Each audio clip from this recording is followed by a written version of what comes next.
Phenomena. Phenomena. Phenomena. You're listening to Cascadia.fm. Ahora se está introduciendo otra colección de cool cans, pero para winter. Están bien bonitos. Tienen diseños de Santa Claus, de snowmen, de pingüinos, unas cosas del invierno y de Navidad. Y estos diseños van a estar en los botes y en las botellas de Pepsi. Y Diet Pepsi también. Ay, ¿sabe qué, comadre? Si son de puro diseño de winter y de Christmas, hasta se van a poder usar como ornaments en los árboles de Navidad. Oye, qué buena idea. Hay que comprar bastantes winter cool cans para hacer eso. You miss my pussy. He can't stay home without mummy, so I send my pussy to Sophisticat in Moorabbin. He gets his own spacious suite and personalised care and grooming, which is important, as he's a rather hairy pussy. Sophisticat. Ask about special rates for new customers. Call 9555 1986 or check out sophisticat.com.au. Sophisticat. It's not a cattery, it's a pussy resort.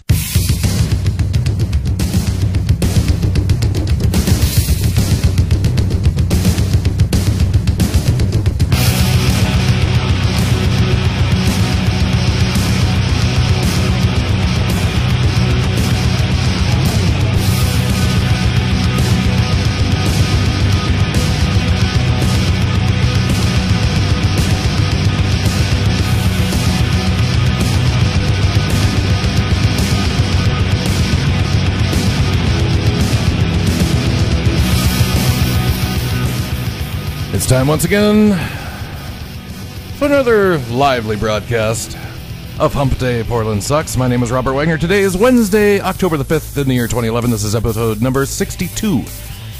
If you're keeping count, I know we are. And you know how I know this?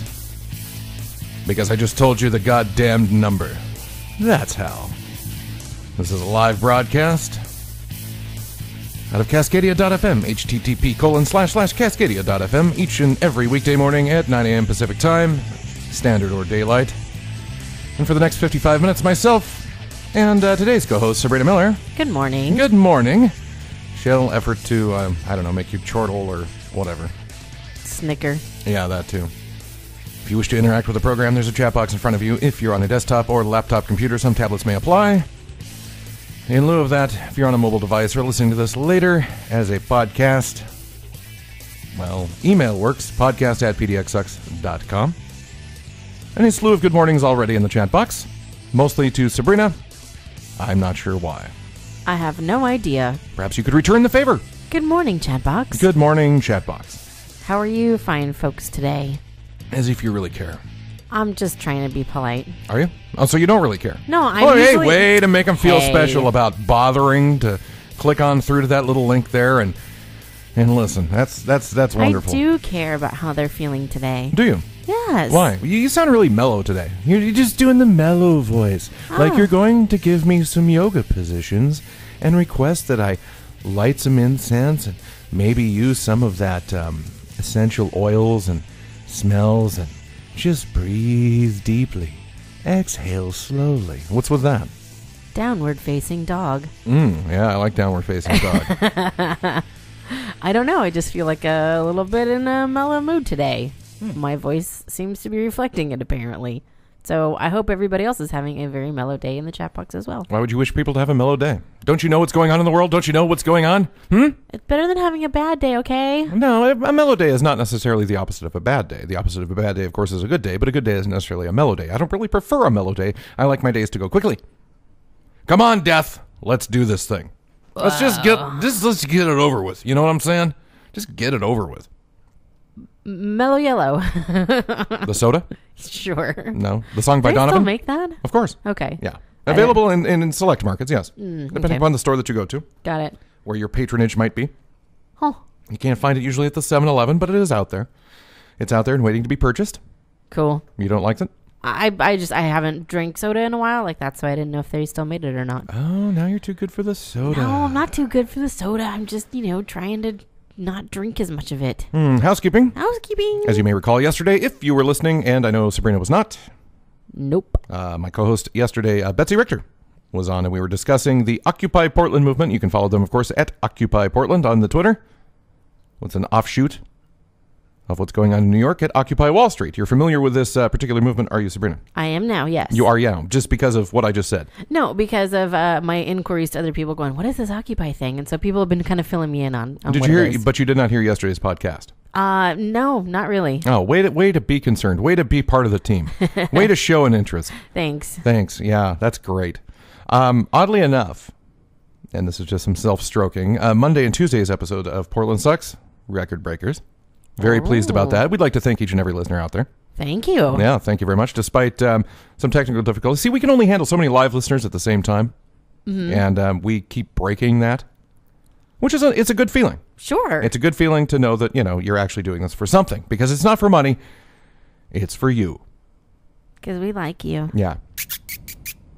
Yeah, so there's that. But an email came through late last night from somebody by the name of John in regard to yesterday's discussion between Betsy and myself and Occupy Portland. Go for it. Here's what John had to say. He says, quote, "Hello, corporate capitalists. As one of the organizers of Occupy Portland, your poorly informed podcast caught my eyes and ears yesterday. Under normal circumstances, I wouldn't dignify your podcast with a reply, but because it may have some traction, I submit this to you. The Occupy Portland movement is more than a march. It's a revolution. Revolution. We vow to stay on task until such a time as all corporate greed is abolished and fairness is restored to the land. We don't need to satisfy your requirements, for we are the people, the 99% that have been forgotten. And though I am a student, and though it's true that my parents pay my tuition, mine is not a life that should be discounted by the likes of you.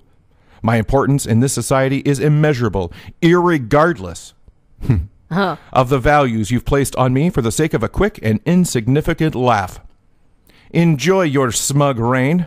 We, the forgotten 99%, shall prevail. Signed, John."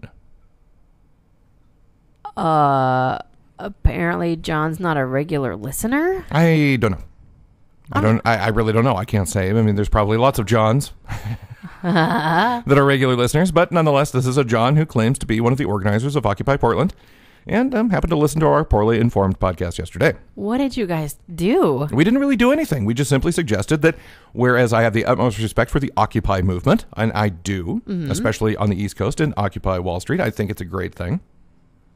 As I look over here, and as I watched a television news broadcast video segment of the Occupy Portland folks, of the 6 people they interviewed, 5 were morons.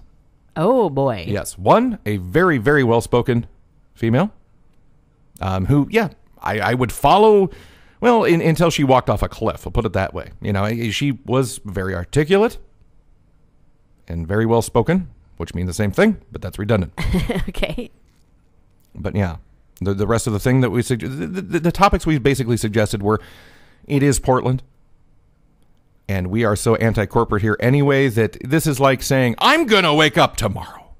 And we also, kind of, poke a little fun at the fact that, maybe these are just a bunch of students that are living off mom and dad's dime, and hey, big stretch that you're going to miss a class today to go down and go for a march. Aren't you special? Oh, man, you say you want a revolution? Just like your parents? I don't know. Was it 1969 again? Yeah. We just kind of poked a little fun at them. Okay. And just kind of suggested that, maybe, just maybe, it's not too big of a stretch when everything's paid for you your entire life. And you really haven't entered adulthood and or responsibility yet, when all you really need to do is make sure you brought the right book to the right class at the right time. How the hell would you know anything about corporate greed? Exactly. Yes. Yeah, you need to live a little longer, I think, before you can really understand it. And, I understand where everybody's important, but what we suggested is that the 1%, it may be big corporations, it might be big government. I don't really think those things have a whole lot of reach here. It is Portland. Yeah, I understand, but when people look at it, they'll see Intel, they'll see Nike, they'll see all of these, corporate headquarters located in the state of Oregon. It's not necessarily in Portland, because let's face it, neither Intel nor Nike or Yahoo or they're not located in the city limits of Portland. No, and nor are there corporate headquarters. True. Those are not corporate headquarters. Those are simply satellite establishments. You see what I'm saying? Intel's not a corporate headquarters? No. Oh. Intel's corporate headquarters is not in Oregon. Oh, for some reason I thought it was. Nope, My bad. they just make the chips. Oh, cool. They make the chips. We might as well have the fucking Lay's factory here. They just make the chips. Over in Hillsborough, they're making the chips. Cool. We make the chips. They sing a song all day long. They get up at 5 o'clock in the morning, do their jumping jacks, and go, oh, wait, that's Japan. Oh. Nonetheless, my contention is that you don't necessarily want the 99% leading.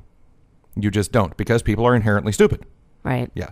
Huh. Now, maybe the existing evil 1% is truly evil, and that's fine. I acknowledge that. I think that's a bad thing. But at the same time, I do not want Joe Asshat Portland Community College kid running my life. I would agree. I simply do not. I hope that was John, but I don't believe it was. I don't know. But no, nonetheless, there it is. Huh. And so, you get these emails, and, it's, though I'm a student, and though it's true my parents pay my tuition, and I've not discounted your life, John. I've simply said, I don't really want my path chosen by the likes of you. That's all. Right. Yeah, I mean, that's really the bottom line. Yeah, I can appreciate that you're organizing something like this, and I can appreciate the fact that, well, you're probably going to have a lot of other people that are like you, not just like you, but, everybody's different. Everybody has their own unique problems, and we get that, John. We really do. We're not discounting you as a human being. We think that you're very special, just like they told you in grade school. Exactly. Your teacher was right. You are very unique, John. Very unique. Yeah. You are a very unique individual, and your existence here is of so much importance to us. Mm-hmm. And I lie a lot. On to On This Day in History.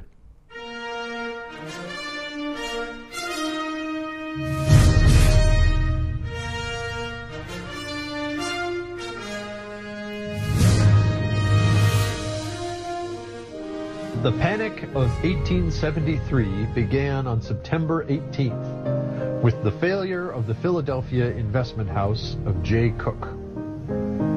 Cook had played a large role in financing the Union war effort by marketing federal bonds to farmers and workers. After the war, his firm had become the government's agent in financing railroad construction. In the years between the end of the Civil War and the demise of Cook's firm, railroads laid 35,000 miles of new track in the United States and became the nation's largest employers. Eastern financial markets and railroads grew up together.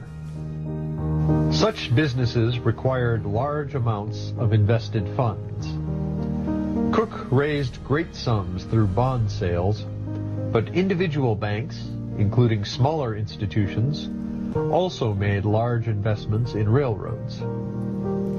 After the completion of the Transcontinental Union Pacific Railroad in 1869, businessmen and politicians immediately clamored for another, to be called the Northern Pacific.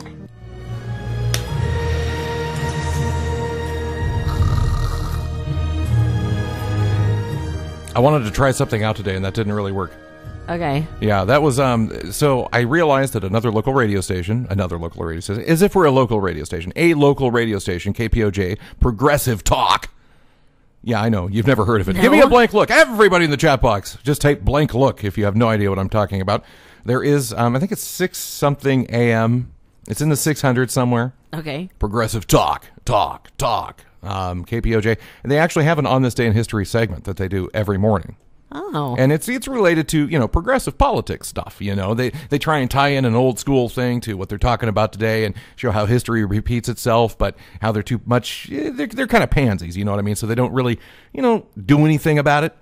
Mm-hmm. And, I thought I'd just record that and play that as our segment and risk the lawsuit associated with such a large, prestigious station as KPOJ. If they don't like it, I'll remove it. No big deal. Okay. But yeah, that's what you're missing on Progressive Talk Radio right there. Wasn't that not the most stimulating thing you've ever heard? That was the most awesome thing that has ever entered into my ear holes ever. Yeah. I'm fascinated by that Mr. Cook guy. James in the chat box says, please do not ever do that again. Okay, James. Well, we just like to give you a little sampling of, some of the alternate media that's out there, and honestly, really, on this day in history, fucking nothing happened. So it just made sense to go ahead and find somebody else's and see what they had to say. It's another perspective, if you will, another voice. Just mixing it up for you, that's all. KPOJ fancies themselves as the radio station for the people. Okay. And, because of that, we just figure, hey, you're people, right? Yeah. The guy that wrote in, what was his name again? John. He's the people. He's just the people. He is just the people. Yeah. And we can't discount him. He's one of the 99% that were forgotten. Irregardless. And you know what's funny about that? I already forgot him. Isn't that cool? Irregardless, John, you've been forgotten. Sorry. Anyway, moving on. Bank of America. Oh. Bank of America. Oh, boy. So, Dateline New York. This is through the Associated Press, a service we don't subscribe to, but yet I illegally read every day anyway, in my own special way. You're confused. You're already confused. Why are you confused, Sabrina? No, I thought the AP was a free thing. If I actually use the AP as news, I'm supposed to pay them a royalty, and I do not. Oh, gotcha. Yeah, but I'm just reading this like as if it were a conversation between friends. You're my friend, are you not? Absolutely. And all these chat box people, they're my friends, are they not? Yeah, you know their names. I do. Yeah. There's Meebo guest 457129 right there. I know. hey. I know your name. 219er, yeah. Yeah, it's kind of like Cheers, 219er. All right, I'm from the 503. Shit, Bank of America's consumer online banking service was slow for a fifth day in a row on Tuesday, and the bank still isn't saying what the problem is. The bank has said many times since Friday that it has resolved the problem, but visitors to its homepage on Tuesday saw an error message saying that the site was running slowly, and customers might experience delays or have difficulty accessing parts of it. I submit to you two things. Number one, I've already covered this extensively in my own special way on my own personal blog, robwagpdx.com. You can just scroll down there and see my own difficulties trying to access the system. The message encourages customers to try again at a non-peak time, which seems to be any time that's not the past week, or visit an ATM or one of nearly 6,000 branches to get into their account. The problem with this is, of course, is that your branches now, they're open between the hours of what, realistically? 9 and 5, 9 and 6, 10 and 6, something like that. Banker's hours, they call them. Banker's hours. Some of us, sometimes we work, a little too long. Me personally, I get here at 6:30, I leave at 6:30. 6:30 a.m. to 6:30 p.m. I pull a 12-hour shift each and every day. Doing whatever it is I do here. And it doesn't matter what I do here. Sometimes I just don't have time to get to the bank. And the other day I was in a situation where my checking account was getting dangerously low. Dangerously low. And I had to transfer funds from savings to checking. And was I able to do that, Sabrina? Do you think? I think you would not have been able to. Because of the goddamn Bank of America customer service problem on their fucking website? No, I was not. I was actually not able to perform that transaction. And when I called them, what they suggested that I do on their helpline, their 24-hour customer service helpline, they suggested, why don't you just visit one of our conveniently located 6,000 fucking branches? To which I replied, I'm at work. I can't just leave, lady. And I find it strange because now they've already announced that they're going to be charging an additional $6 fee for ATM use each and every month. Presumably, this is to hire some sort of IT personnel or webmaster, as they're called, to fix the problem. No. It's just because Bank of America made a lot of loans that didn't get paid back. They made a lot of investments. A lot of people in America don't really understand how banks work. Do you know how the banking system works, Sabrina? I try to understand it, but no, I don't think I do 100%. You don't understand how it works 100%. No. Do you know how banks make money? Yeah, they make money off of the interest of your money. Yes. They take your money, they invest it, and they make money. Right. Now, presumably, they make sound, smart investments. One would hope. Well, you can hope all you want. You can hope in one hand and spit in the other and see which one happens first. But Bank of America, of course, being the largest bank in the United States, with 29 million online customers, is unable, even with increased fees, even as the nation's largest bank, is unable to keep something as simple as an online banking site running. Spokesperson Tara Burke said the website problems are not the result of hacking. Though I wonder, did anyone ask? Oh, yeah. She declined to break out the root cause for the problems, but said that the bank was continuing to assess the situation. Assess a little quicker, people. Yes. See, now a day, an hour, acceptable. 2:00 in the morning, we get it. You're down for maintenance, no big deal. Yes, you're down for maintenance. These things happen. Problems arise. Maybe too many people at Bank of America headquarters were playing Angry Birds all at once, and it made the systems extremely slow. It's entirely possible. It's been known to happen, yes? Sure. But no, that's not the problem. The problem is some unknown problem. But it's not hacking. But we don't really know Don't what look here. It's definitely not hacking. No one has hacked us. She's also unable to say when the site will be restored to complete functionality. The beauty of the whole thing is sometimes it will actually let you in. Oh. Sometimes it's not particularly slow. Sometimes you get a 503 error, access denied. Oh, shit. And you wonder, I have a bunch of money in my account. I need to move it. Is there any way you can do this? Well, I didn't get my money moved in time, Sabrina. I did not. Oh, you know why? I was not able to make it to the bank in time during open hours last Friday, and I was assessed an overdraft fee in the amount of $35. Oh, no. A $35 overdraft fee because I could not access and move my own money from my savings account to my checking account. Now, I had opted not to have the automatic shifting option. Now, if your bank account gets to a point where it's too low, you get the overdraft protection, which is not really protection at all. It's just this simple process where they go, this pile really small. This pile kind of big. We need to take some from the small pile. Do you think it takes much of a genius effort to move money from the big pile to the small pile so that the stuff that needs to come from the small pile to pay a bill or an incoming transaction? Do you think that's really all that complicated? Not really. Probably not, but yet they want to charge me $17 a month for it that I don't want to pay. You know why I don't want to pay it, Sabrina Miller? Why is that? Because most of the time I can catch this sort of thing and transfer funds using the fucking online banking system that I've come to know and love and expect from the bank that I am paying money to each and every month. I don't blame you. It should go without saying. Now, in the event that online banking system should cease to work, it's not too difficult to think, gosh, it's not unreasonable to believe that maybe, just maybe, they should waive this overdraft fee for my benefit, to retain me as a customer, to continue making money from my money, yes? Absolutely. But no, they said, we can't help you there because you could have just gone to one of our 6,000 conveniently located branches. Oh, my God. To which I replied, but they are not open during the hours that I'm able to go in there. I work for a living, you see. Yes.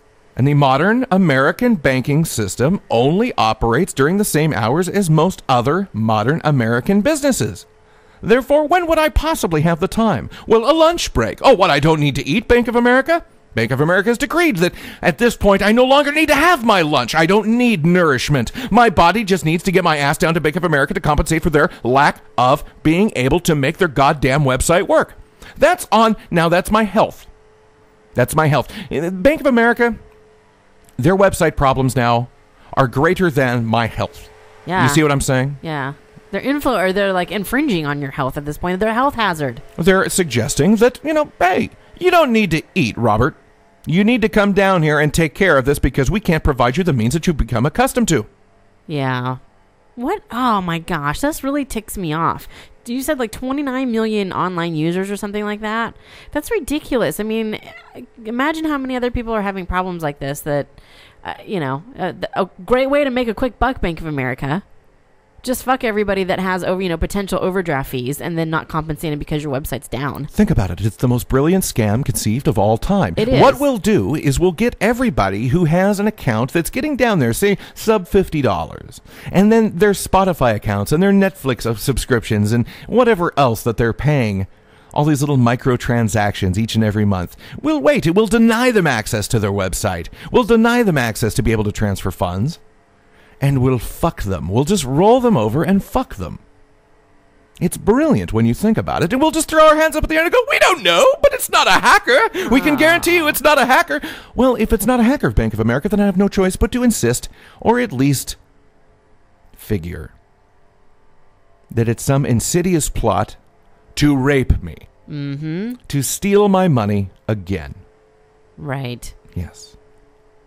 Then I spent nearly 2 hours trying to get this $30 charge reversed. Oh, God. Nearly 2 hours, over $30 goddamn dollars.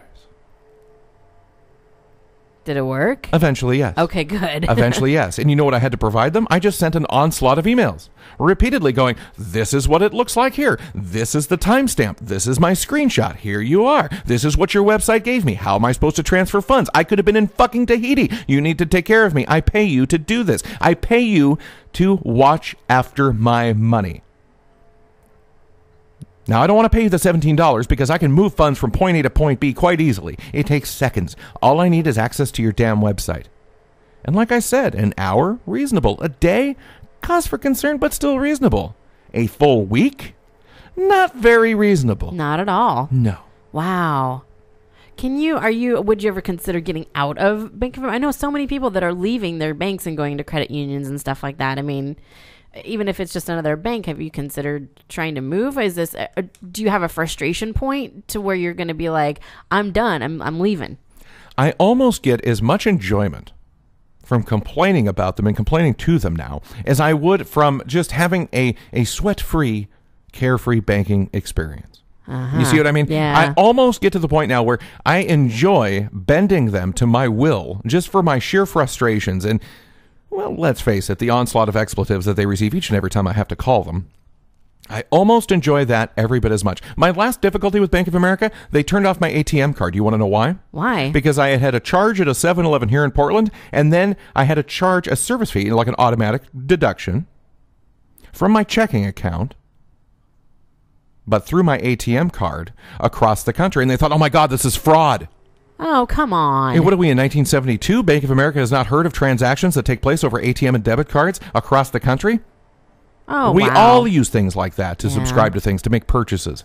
Not all of them are going to be in Portland, frickin' Oregon. Mm-hmm. They're not going to be in the place where you live. I was actually really concerned about that just this past weekend, knowing that, hey, I'm going to buy, a magazine and a bottle of water at the, Portland International Airport, but then I'm going to buy some, mascara at the Lancome counter in, Colorado Springs, Fancy. and then have some other purchases there. I was kind of worried that they wouldn't actually let my card go through because I was not physically in my state. Have you ever had to make the phone call to get the card reactivated? Not through my current bank, no. It is awesome. When you call Bank of America to have the card reactivated, you get on the line with somebody, and it's usually a woman somewhere in the South. I can tell from the accent. And I'm not biased. Sure. But they have very little in the way of patience. You're put on the line with somebody, and they ask you such questions as, okay, tell me the deposit you made at 3 o'clock. Tell me the amount of the deposit you made at 3 o'clock on July 18th of last year. What? And you go, what? Tell me the amount of the deposit that you made on July 18th of last year at 3 p.m. You walked into a branch in downtown Portland. You walked into our downtown Portland branch and made a deposit on July 18th of last year. What was the amount of that deposit? How the fuck would I know? Yes, because I'm sitting here looking at my bank statement. Oh, let me just whip out my checking register. Oh, my God. Go back to July. Well, by God, that was $412.72. I would be able to look up on the online system, but yours is fucked. Yes, that's just it. And so you try to explain to her, I am in dire straits. I have a flat tire. I'm in the middle of nowhere. I need this to work now. Well, I need to do my security checks. I understand that. Can't I just give you my social security number? Well, I already have that on file. Could you give me that? Okay, sure. Here it is. Okay, well, now I have another series of questions I need to ask you. You had a withdrawal made from an ATM in, Knoxville, Tennessee in February the 4th of 2004. Could you tell me the amount of that withdrawal? No, I can't. Well, why not? Because who the hell pays attention to that? Who? No, what you need to be doing is like shooting the security question and answers to them. Mother's maiden name, blah. Name of your first pet, blah. Your hometown, blah, What I found out was they don't have access to that information. Oh, really? No, the person talking to you trying to solve your particular ATM debit card problem on the other end of the phone does not have access to whatever your father's middle name is, your best childhood friend, your dog's name, the name of your first school teacher, or any of those things. No, all they know is what they see in front of them. Oh. And so then you resort to the fact that, okay, well, I'll tell you what. I know for a fact there's 3 charges to Fantasy Video in 2007. Go. Oh, I do see that. Isn't that enough for me to verify the account? Yeah, because who's going to admit that? Oh, sure. Exactly. Yeah. Wow. So as an update, we're looking at, 9:30 on a Wednesday morning. Yes. Have you checked recently? What is the current status of the Bank of America website? If I go to bankofamerica.com right now, it says, welcome to bankofamerica.com. We value your business and appreciate your continued patience. Most of our site is working normally. Oh, my God. Continue to online banking. Shall I click it? I've obviously clicked it before. It's highlighted in purple. Dum, dum, dum, dum. And then I get this completely different looking screen that does not look like the login screen that I normally would use. Mm-hmm. And so I type in my online ID. Here we go. And nope. I get a blank white screen with some black text that means absolutely nothing to me in an error code. God. Nice, huh? Wow. Bank of America, the largest bank in the United States, and about as reliable. Well, I don't know. It was that guy that wrote the email earlier. Yeah. You know what? I'm really kind of almost hoping at this point that somebody forgets to renew the goddamn domain name. That would be awesome. I mean, can you imagine 29 million people being out? That actually happened to, I believe it was the Dallas Cowboys. Do you remember that? That's right. Yeah. I knew it just happened recently to somebody, but I couldn't remember who. Yeah. The Dallas Cowboys did not renew DallasCowboys.com. Okay. Well, take into consideration Dallas Cowboys, NFL football team, or the largest bank in the United States. Yeah, exactly. Let's find out. I wonder if it's worth putting in a bid for. Oh. That'd be kind of cool to find out, actually. Probably worth $29 million. Oh, yeah, you think so, huh? Well, $1 for each person that uses their online system. I don't think so. It seems like a lot of money, actually. Does it? Yeah. They don't even have that because they've loaned, they've borrowed so much. They're using Mark Monitor brand protection. Oh. Yeah. So you can't see anything, huh? It looks like the domain actually expires in 2012. Oh. Yeah, December the 27th in the year 2012. Okay. Yeah, so all we need to do now is just remember that date, wait, get on GoDaddy, maybe pay them the $10, and then bingo, IOwnBankOfAmerica.com. The only problem, though, with that is that that's a lawsuit waiting to happen. Oh, you yeah. know that, right? That's highly illegal. You don't want to do that. You can't do that. No. I mean, you could, but you I'm don't just want kind to. of curious, It's like, the largest banking system in the world can't even get their stupid website working. Who's to say that they can't even bother to look at their domain expiration or something? Well, the irony of this is it all started. This is why I think it's all bullshit. The official corporate line, because that's what corporate people do. They use doublespeak rather than being honest with their customers, even though we're in the fucking information age now, and everybody can find out anything about anyone at any time. So transparency is key if you want to establish trust, you see. This started Friday morning, yes? Mm-hmm. The company announced Thursday that it would start charging customers $5 a month to use their debit cards. Right. Thursday, Friday, Thursday, Friday. Do you think this is a coincidence? I do not. Right. I do not. I think Bank of America is fighting off a non-stop denial of service attack. And you know what? If they're not, I hope to fuck that they are. Oh, wow. I hope the fuck that they do. I would like nothing better than to see, because they're FDIC insured. I'm not going to lose my money no matter how you look at it. Right. But I would like nothing better than to see Bank of America flat out just screwed in the ass. I mean, just permanently wrecked. You don't think that they already are? No. Not nearly enough as to what you'd like to see them be, right? Yeah, I would like them just removed from the face of the planet. I would I like really to see would. that as well. Anybody who's going to come forward at this point and not just be fucking honest, I mean, that's horrible. That would, it's insane to not just go, look, we're fucked right now. I mean, fucking Netflix figured it out. I mean, Netflix. I mean, that's frivolity at its finest. This is a bank. It's the largest bank in the United States. Why not just be upfront about it? It's money. Yeah. Some of us sort of depend on this stuff. And then you want to charge me an overdraft fee. Oh, gosh. Yeah, I'm sorry. I love my bank. I don't think I'd ever change at this point. When your bank has free cookie Fridays, it's kind of... Oh, screw your bank and their stupid free cookies. Hey, Bank of America, they sometimes have those dumb lollipops out in front. Oh, well, we have them out all the time. Oh, good for you. Yeah. They give you a free Pepsi? They have free coffee in the lobby? Yeah, absolutely. Are they playing Billy Joel over the goddamn loudspeaker? No Billy Joel. They know better. Chatbox wants to know who you bank with. Wells Fargo. I hate Wells Fargo. A lot of people don't like them, but you know what? I absolutely love them. They're one of the banks that just raised their fees, too. And you know what? I am fine with that. And they were actually, I told them at the bank that in my branch that I was actually, I was okay with paying an extra $6 because you know what? I have a free checking account. You're paying $6? It's $6. And I thought it was $3. Like, no, Bank of America just announced the $5. Wells Fargo is going to be $6. I think actually starting in a couple weeks. All right, here. he wants 10. 10, Chase Bank 10. $10? $10? No, U.S. Bank 20 bucks? On Chase, but no, I don't. I honestly, I don't have a problem spending or paying them $6 to, I guess, manage my account or whatever it is that they're going to do. It's fine. You're giving me free cookies. You're giving me free coffee. Your staff is absolutely delightful. I've never had an issue. You've always been accommodating. You know me by name when I walk in the door. It's that kind of customer service to me that makes it so that yes, I have absolutely no problem paying $6 for that. Yeah, I love my bank. See, I think your bank is freakish because when I've gone to the bank with you and you've gone through the door, everybody in there, they all do this, "Hi, Sabrina," and it's just like, oh, Christ, I need to get out of here. I mean, okay, you know what? When I'm in a hurry, it's weird. It's freakish, annoying. and you know it. It's absolutely freakish. Hey, a lot of people in the chat box that don't even bank with Bank of America don't like Bank of America. Yeah. I think that they're just like corporate snobbery at best, and that's what they do, Robert. You're right. They bend people over and, hey, we'll do whatever we can because we're the largest banking company in the world. And, where else are you going to go? It says America. Yeah. Fuck yeah. Yeah.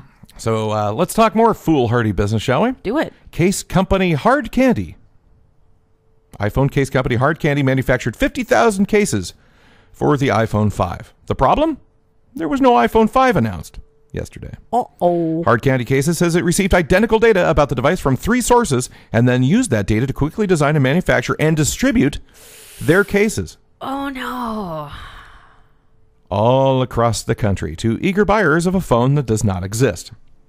Oh, ouch.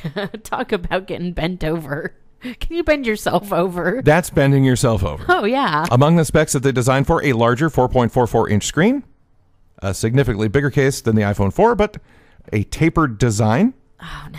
Designed to make it feel a lot thinner. A large lozenge-shaped home button.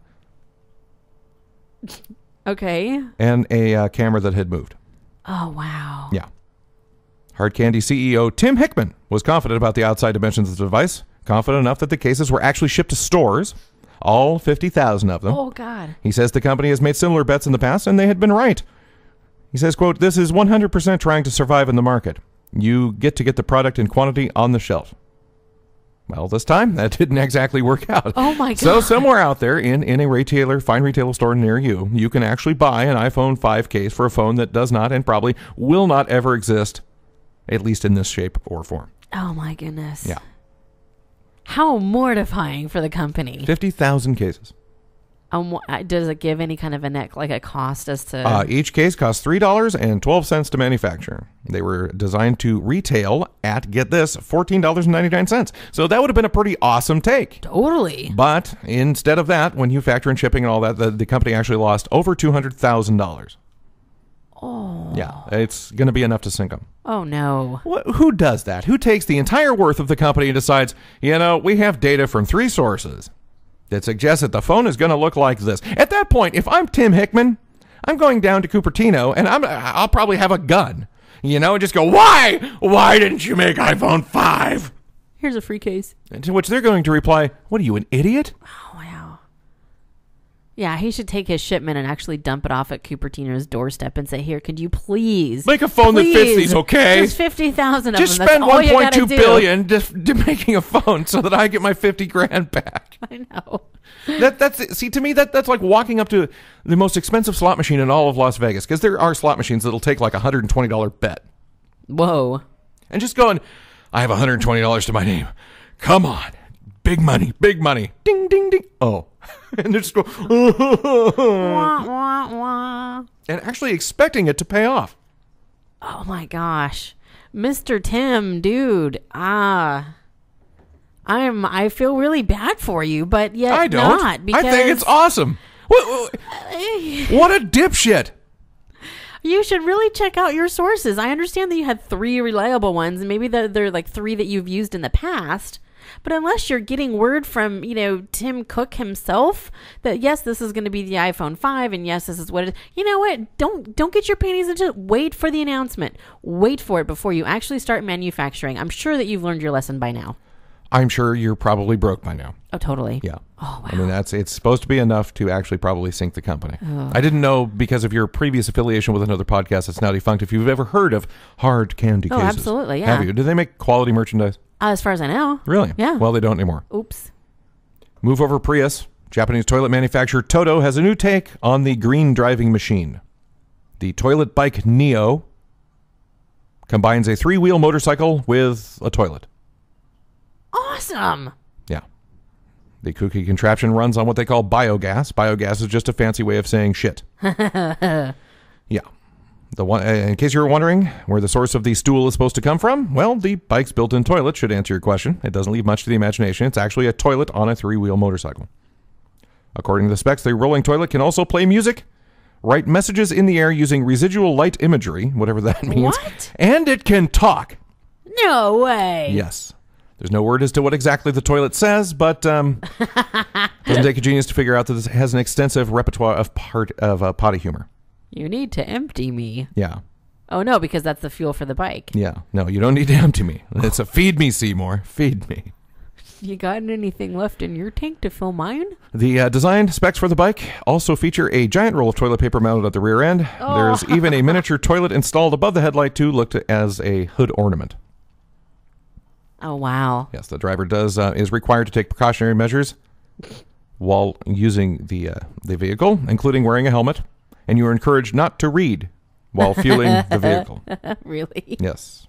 I'm sorry. The Toilet Bike Neo will take off on its maiden voyage on October 6th from Toto's headquarters. It will tour around to educate people on the company's green initiatives. Wow. That's pretty amazing. It's pretty awesome. Is this encouraging you to do you have a picture of it?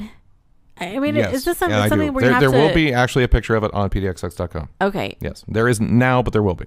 Are you pedaling and pooping at the same time? It's a motorized vehicle, Sabrina. Okay, so there's no no pedaling. physical activity. You shit to make it go. Wow. Yeah. I mean, presumably, can you shit while it's in motion? Yes. That's the Whoa. point. You shit to make it go. You see what I'm saying? Yeah, you yeah. have to in order for it to go, for it to have fuel, you poop in it. You see what I mean? Now, I assume just because you've pooped in it doesn't mean you have to go right then. Hopefully not. Hopefully it can store it up for a little bit. Yeah. So basically, anytime you have to take a shit, you go and you get on your vehicle, which a lot of people, let's say you're an apartment dweller, you may not have a garage. You'll basically be dropping trow and sitting on this thing, in the rain. And what if you can't go? What if you're, a pill junkie or something and have developed a really awesome addiction to, I don't know, opiates, and you get all stopped up. Maybe you ate a lot of bananas that morning. Yeah. You're just shit out of luck. That's actually pretty funny. Yeah, I can't wait to see a picture of this thing. This is going to be really interesting. Surrounded by fiends in the chat box. Going back to the last story, it did remind me that actually a bunch of people were shot late last night in Cupertino. Oh, really? Yeah, which also houses Apple World headquarters. Oh, I didn't know that. So, who knows? Maybe the 50,000 cases have been avenged.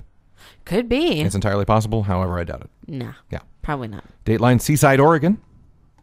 You know where Seaside, Oregon is, yes? I do. A photograph showing several high school football players showering after a game is now the focus of a police investigation.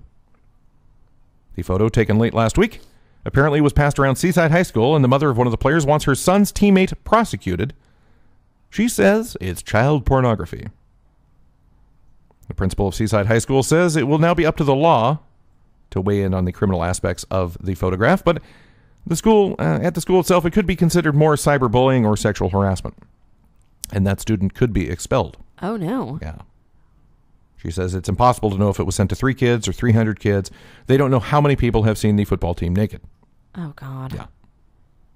That's terrible. Yeah. She said a staff member overheard 2 students talking about the naked football photo, leading the school to launch an investigation, which included talking to the football team and later contacting police and parents. Oh, wow. Our understanding of the description of the photograph is that there's no identifiable student faces, said the principal.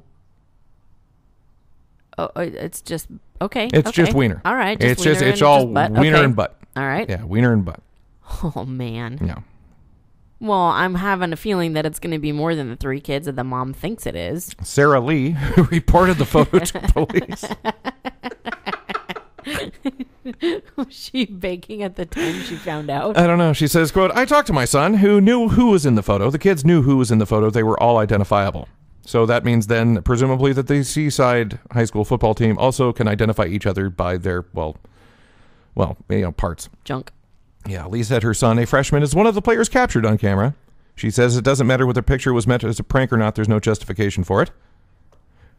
When you send it out to numerous kids in the school, that's just more malicious. That's not funny, haha, Lee said. She said her son has handled the situation well, but she wants his teammates to face more than mere expulsion. She wants criminal prosecution. Whoa. If this was an adult, the guy would automatically be prosecuted for taking pictures of kids in a shower and sent to jail. Okay. Yeah. So okay, I get it. So I don't think the kid should be let off that easy. He has to learn from his mistakes. Yeah, you can't just take pictures of other dudes' wieners and butts and just get away with it. Yeah. Doesn't matter how old you are. See, I thought child pornography, though, said there had to be an adult involved. That's kind of, I was actually going to ask that, is at what point does it become, or is it not child porn? I mean, if it's somebody that's under the age of 18, I get it. But yeah, I thought you're right that an adult had to be present. When we were kids, we used to sneak into the girls' shower room all the time. You know why? As revenge, because the girls would sneak into the boys' shower room all the time. You know why? Because at that age, all these hormones and stuff kick in, and everybody's curious about everybody else, and they want to see each other naked. It's like this natural thing. It seems weird to me, though, that unless this ended up in the possession of, like, I don't know, some strange 700-pound trailer park masturbator somewhere, yeah, that'd be cause for alarm. Yeah. But nonetheless, I don't know. Does somebody really need to go to jail for a high school prank? It just seems kind of stupid. You know, but I mean, whether it's a prank or not, I can understand where the parents are getting upset with it, because their kids are at that point underage. I think it's even weird that somebody's, you know. I think it's strange that Sarah Lee, this kid's mom, has seen the photo. Well, maybe, yeah, a kid got a hold of it, especially if it was, you know, Facebooked or, you know, done something where everybody saw it. I think it's unusual that this took place in Seaside. Really? I mean, it's a small town. Where do you expect it to take place? I don't know. See, to me, that sounds perfect. Because when you're in a small town, what the hell else are you going to do? That's true. You realize these kids, I mean, their idea of, like, you know, a regular occupation is putting kids on and off of a goddamn merry-go-round. Yeah. You know, or serving ice cream. You know, it's not, no. Yeah, I could see where this would be probably a pretty normal thing. All right, yeah, you got to spice it up in order to cause some controversy. I get it. Pone Tony weighs in with people lose their ability to have perspective once they have children, it seems. Well, yeah. Sure. Yeah. Yeah. Yeah. But they're just trying to protect their kids, I guess, you know? But for what, each other? Oh, sometimes that's necessary. I don't think so. I disagree. I think it's the parents' responsibility to protect their children from other weird adults. Adults, okay, but adults. Like the kid thing doesn't come into it's not a concern of yours at all, especially with all of the bullying news and stuff. If it were rape and assault or something like that, sure. But we're talking naked pictures of an entire football team. And that's not assaults. At some point, one of these football kids is going to be offended, is going to find out who actually took the picture, and if he's that bothered about it, he'll pummel the shit out of him. Bingo. Justice was served. We're fine. It's done. All right. You know? Otherwise, what are you really doing? What are you going to send this kid to juvie for taking pictures of naked guys? Oh, yeah, that's really going to go over well. That poor kid's going to walk in there and get his ass just beat to shit. Yeah. Better that it's just done by whoever was truly affected by it. All right. Okay. I guess that's cool. Whatever you think. No, I mean, you know, to me, the biggest concern is where this is different now is you actually get to the point where, wow, I'm getting a lot of phone calls today for some reason. Huh. You get to the point where, yes, this stuff can be distributed digitally, and that's bad. Yeah. That's terrible. But back when it was like a Polaroid or something like that, nobody freaked out about it like this. Oh, yeah, that's totally different. And this article doesn't say, you know, whether there's 300 or 300, if it was, you know, posted on somebody's Facebook wall or tweeted out or, you know, circulated in some way, shape, or form via text or anything like that. Mm-hmm. We don't really know that. So I guess we can't really say, like, what damage has been done to it. Well, that's just it. They don't know. They don't know if it was 3 kids that saw it or 300. All they know is they found 2 kids who were talking about it. Uh-huh. Right. They found 2 kids who were talking about it. It's not like anybody found it on Facebook. It's not like it was on MySpace. It's not like it was out there anywhere else that they know of. Okay. They have no clue. Okay. Well, would it make it any different if they did? I mean, if they found it on Facebook, yeah. Yes, I could see that. Okay. At that point, that's malicious, especially if this kid took the picture and then put it out there. That is distribution of child pornography. If it hasn't gone there, though, I don't see where it is. At that point, then it's just a prank. Okay. You see what I mean? Yes, I know. I agree with you in that situation. Yes. Okay. Got it. I mean, at what point, though, as an adult, as an administrator of the school, and here's where you get in this weird fine line, you know, because then at this point, you know, I'm the principal, I'm looking at this photo. It's like, okay, well, now I'm in possession of child porn. Yeah. Then at that point, it's child porn.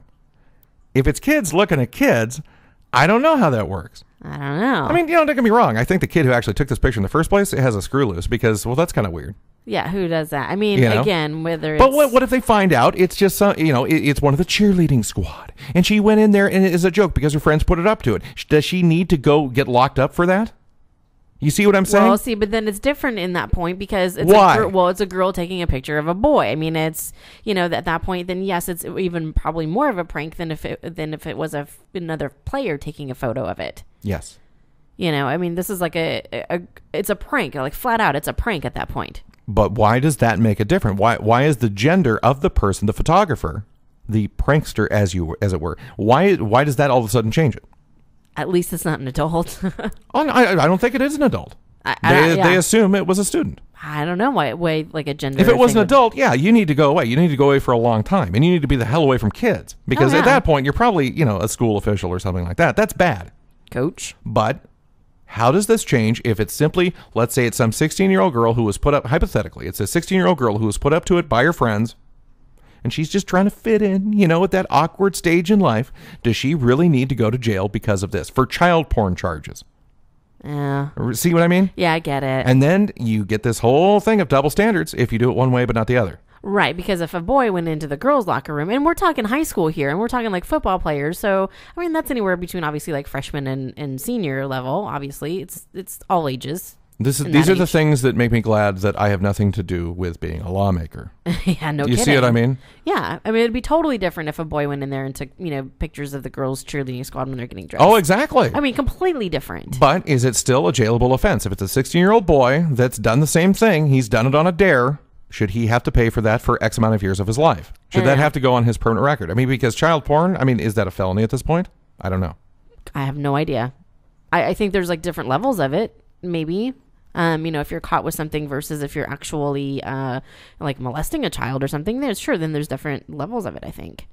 But I think that if it was a guy that had gone into the girls' locker room, yeah, he would have been prosecuted. And his punishment, I think, would have been just so much more severe because he's a boy.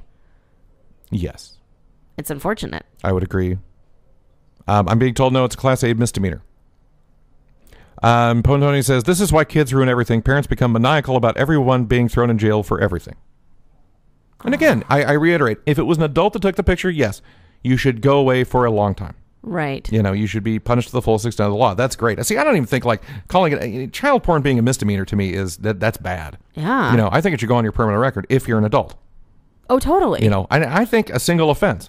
Because it's a twisted fucking thing. Uh-huh. It's that bad. Yeah. But something like this, I don't know as if I can specifically, convincingly convince myself, and that made no sense, that it's child porn.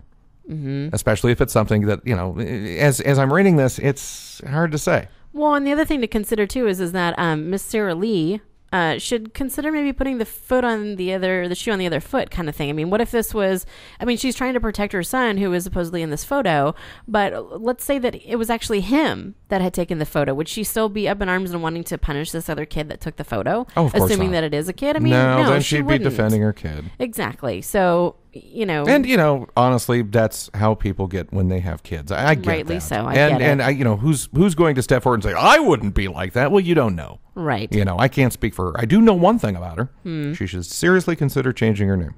Exactly. Yeah. I would agree. Yeah. Nobody does it like Sarah Lee. I don't know. I can't think of the last time I actually ate Sarah Lee.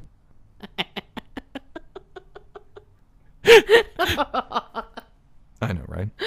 Oh, that's terrible. Finally, last but not least, in its 23rd year on television, and about 20 years too long, The Simpsons could be on the endangered species list. Oh, thank God. The show's producer said Tuesday that the show can't continue under its current financial model, which is, spend a whole bunch of money on producing the show and make very little back. That follows a report that big pay cuts are being sought for the actors who provide the voices for Homer, Marge, and Bart Simpson and the other characters. Chris Alexander, a spokesperson for 20th Century Fox Television, says they hope to reach an agreement that allows the show to continue, but producers are demanding a 45% pay cut from the 6 primary voice actors. Whoa. Yeah. Yeesh, that's not going to go over well. Yeah. And you know what? Fuck them! Fuck them! Fuck that show! Jesus Christ, cancel the fucking thing! Seriously. Oh, I know. You're talking about a TV show that was really good. Oh my God. There are people on this planet who have been born and can now legally drive. And this has all happened since The Simpsons were good.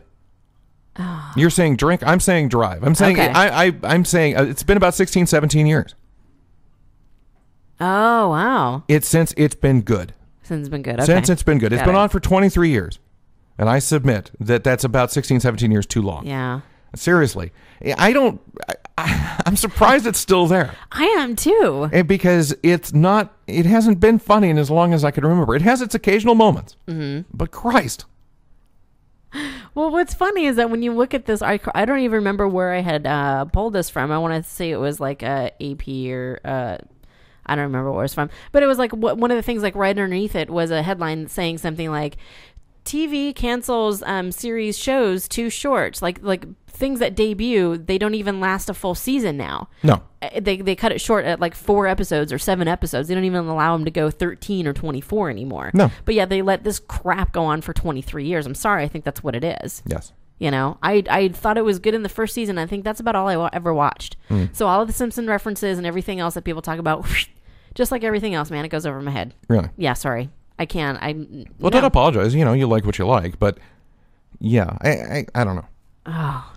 I could see where the voice actors are probably concerned at this point. I mean, let's face it. They've been working on this for 23 years. I'm surprised that they're the same ones, actually. Well, some of them have died. You know, Phil Hartman died. I mean, he was one of the original voice actors on the show. So what do you do?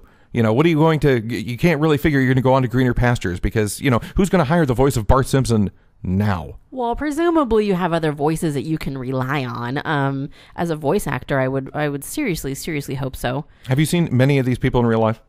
I mean, actually seen interviews with them and things like that? I think I've seen the person that does Lisa.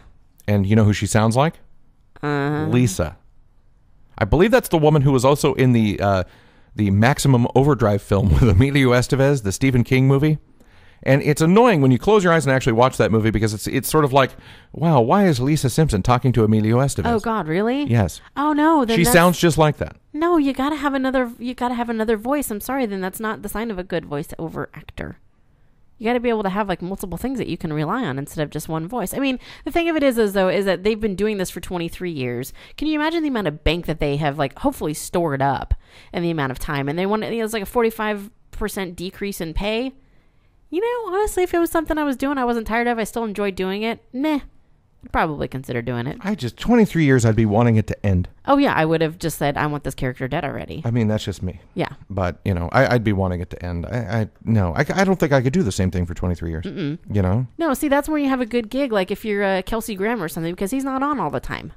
What's Kelsey Grammer on? I thought he was a Simpsons. Oh, on dude. The Simpsons, yeah, right. I thought you were talking about, well, see, to me, he's Frasier, and he was Frasier for 17 or 18 years. Right, and that's a long time to be Frasier. Yeah, but I'm saying in like the cartoon realm or whatever, that, hey, he's got a good gig as far as that's concerned. Kelsey Grammer has an awesome gig anyway. Well, I know. It's Kelsey Grammer. Yeah, God. Yeah. I mean, he's just a Class A asshole. Oh, I know. You know, I mean, what could be better than that? The entire world loving you because you're, you know, a number 1 5-star asshole. It'd be great. I'd love to be Kelsey Grammer. Oh, totally. That would be the best job ever. Anyway, until tomorrow. And we'll have Jay from Unibash Radio on, from what I understand, because it's Thursday or something tomorrow.